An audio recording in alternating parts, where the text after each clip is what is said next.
Van harte welkom hier bij de 19e editie van de motorzegening hier in Lindenheuvel. Een evenement waar ik altijd graag naar uitzie. Vorig jaar was het voor mij de eerste keer, nu de tweede keer. Ik heb een motorhart, maar verder dan het rijexamen ben ik niet gekomen.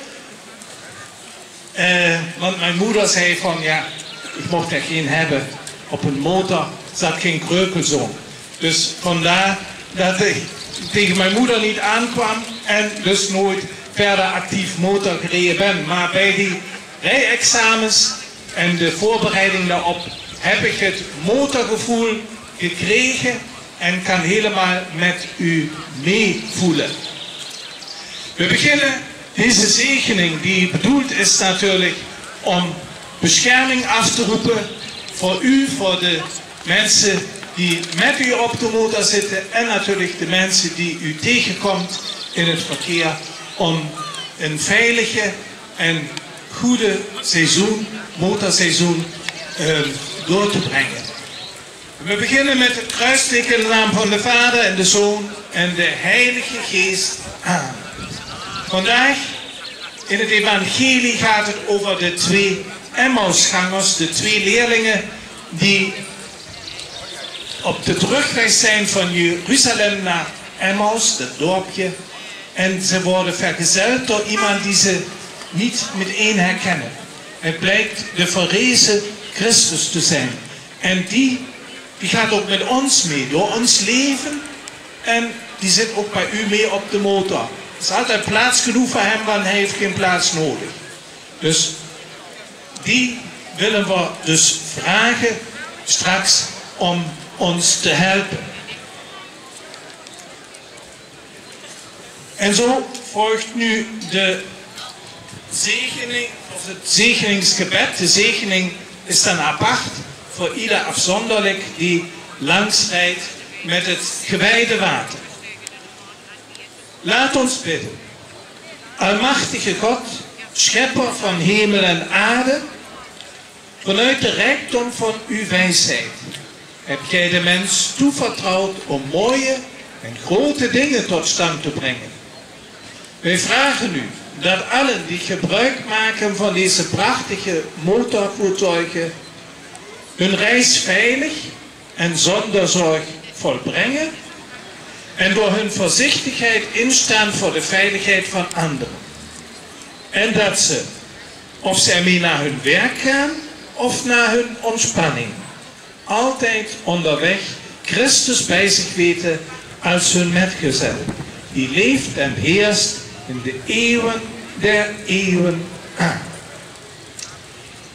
En beste mensen, zo dadelijk de zegen, maar ik heb nog een bijzondere eregast naast mij, Judith.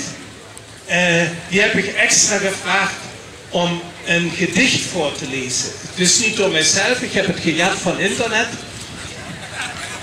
Maar het is de Harley Davidson Blues. En ook als je dus niet dat merk rijdt, het geeft het motorgevoel helemaal weer. En dat gaat zij nu voor u voorlezen.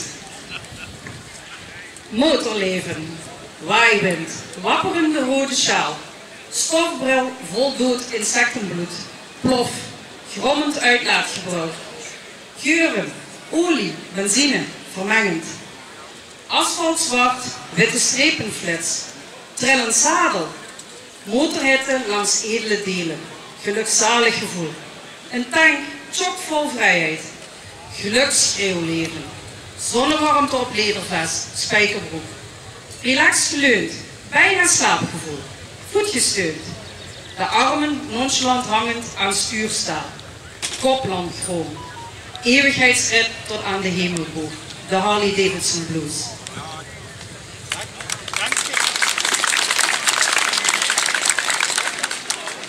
Dankjewel Judith voor het voorlezen van dit mooie gedicht.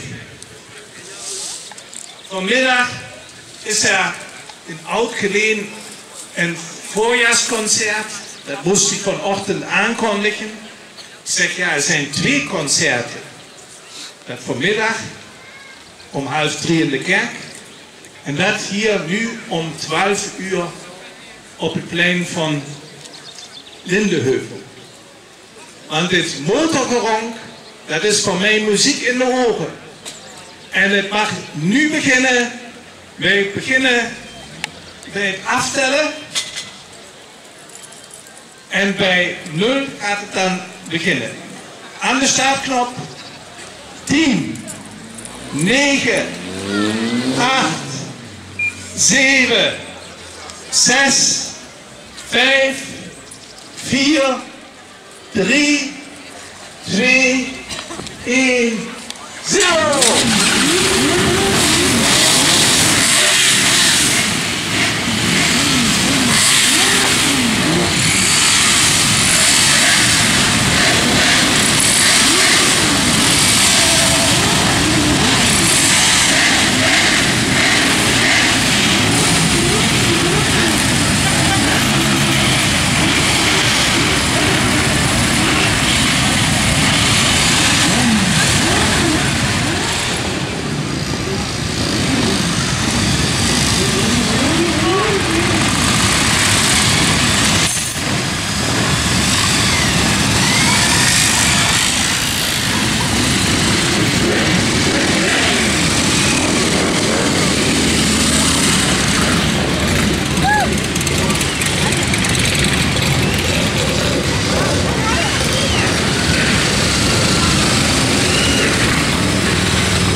Net goed mee varen. Zo, waar heb je de tweede Emma?